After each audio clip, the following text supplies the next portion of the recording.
the Great Spanish Empire. Christopher Columbus' first voyage, first landfall, was on October 12, 1492. Columbus claimed the first land they saw and named it San Salvador. Second landfall. When Columbus arrived in Cuba on October 28, 1492, he thought Cuba was China.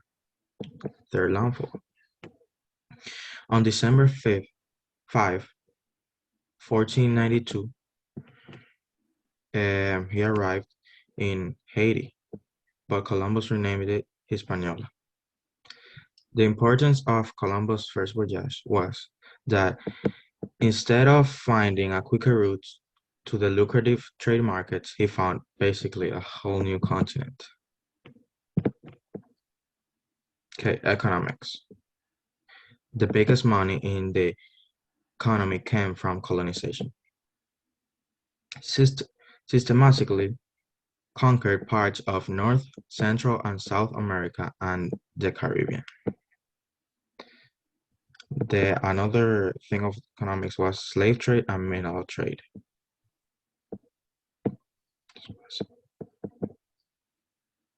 Okay, colonization.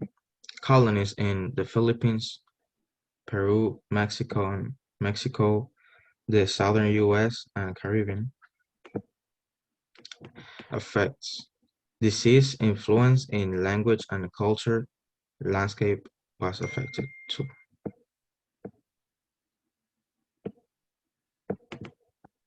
Okay, so two of the largest empires in the 15th century included the Aztec Empire and the Peruvian Empire. So in 1519, Hernandez Cortez traveled to Mexico and landed in, or came across the capital, Tenochtitlan. And then he had a plan to conquer the Aztecs because he heard about them previously overseas. And when he got there, he made an alliance with the Tlaxcala, which was a native group to Mexico. And the Aztecs were conquered pretty much because they had internal political issues and their weapons were really outdated. And then in 1532, Francisco Pizarro came across Peru and found the Incas. And so when he got there, he was greeted with open arms and a very nice welcome. But then he took the Inca king Atahualpa captive for ransom, and he wanted a giant room filled with all these treasures and gold. And so when he got the ransom, he killed the king anyways, and the people of the Incas were not happy about that. But unfortunately, the Incas also had really outdated weapons, and because the empire was so large, there was political disruption as well, and half of the population fought for Spain. And then it wasn't until 1554 that the Spanish established a stable central government because of the Inca Empire's size. And then moving on, this is just a map of Europe under the Spanish rule and under Charles V's rule as the Queen. And it's just, yeah. And then, so slavery. So basically, slavery was very, very important to the Atlantic slave trade. And if you read about Atlantic history, the slave trade there comes up a lot. And so basically, every single African territory that was involved in the slave trade, Spain traded with them, or the Spanish traded with them. And what's significant about about 2 million slaves being traded before 1810 is after 1810, the sugar production really took off, and that's when the demand for slaves was a lot higher.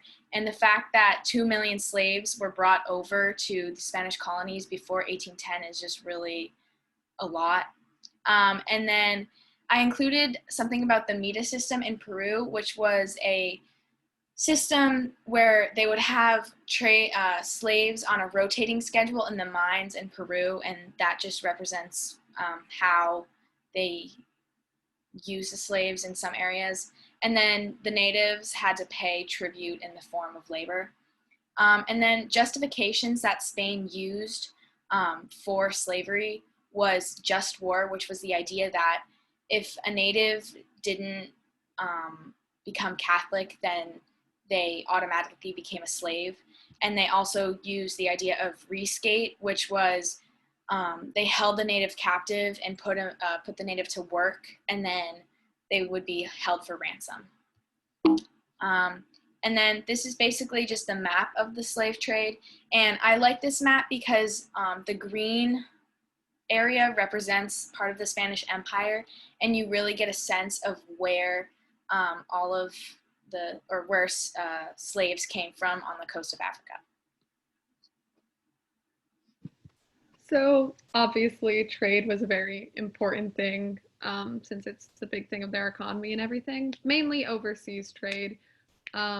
Livestock was obviously one of the very expensive things, as well as calico trade, which calico is kind of, I suppose you would say, was very important to the Spanish colonies, specifically in the 1700s, just because it was something that they made the most, I suppose.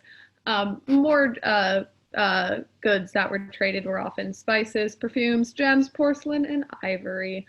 They generally traded with silver. And then it was more popular because Boulogne made in colonies allowed people to buy the goods. When inflation, when foreign merchants became part of the trade, the shipping prices went down, volume went up, buy in bulk, that's normally what happens. They used a lot the geography of where they were located for the overseas trade and things like that, just to make it easier. And then smuggling greatly increased once the European colonies kind of started settling in. Obviously, religion was a very big part of their culture, specifically Catholicism. We can study this most easily just in paintings, since they were very often portrayed of religious ideals, since the Catholic Church and things connected to the Catholic Church were often what was commissioning the art. And then in the 16th century, there was kind of a clash of religious beliefs and ideas like that, mainly since Protestantism started rising a lot, which kind of clashed with traditional Catholicism. Protestantism had taken place in North Europe since Martin Luther's Reformation. So, timeline, just pretty simple timeline. Columbus's first landfall was in 1492, which, you know, Columbus. Hernan Cortez lands in, I don't know how to, Tenochtitlan in 1519. He was a famous conquistador, conquered the Aztecs, I'm pretty sure.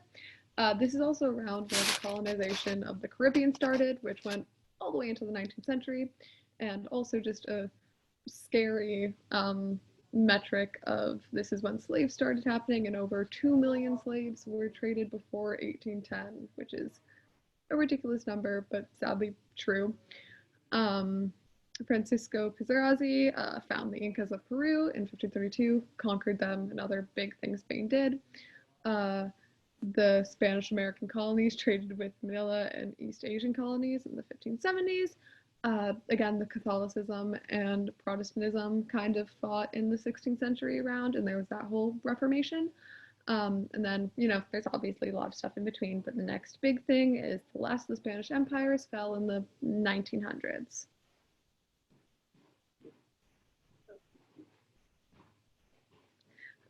Some of the main takeaways is a big thing that the Spanish Empire did was conquer both the Aztecs and the Incas in the 15th century, which they were very big empires at the time. And then we have a quote here from one of our things, just kind of highlighting the slave trade and how it was really a part of the Spanish Americas and things like that. And then, of course, in their economy, a lot of their money came from the colonies they had and stuff like that. And then these are just our end notes and sources. Okay, that's it. Okay.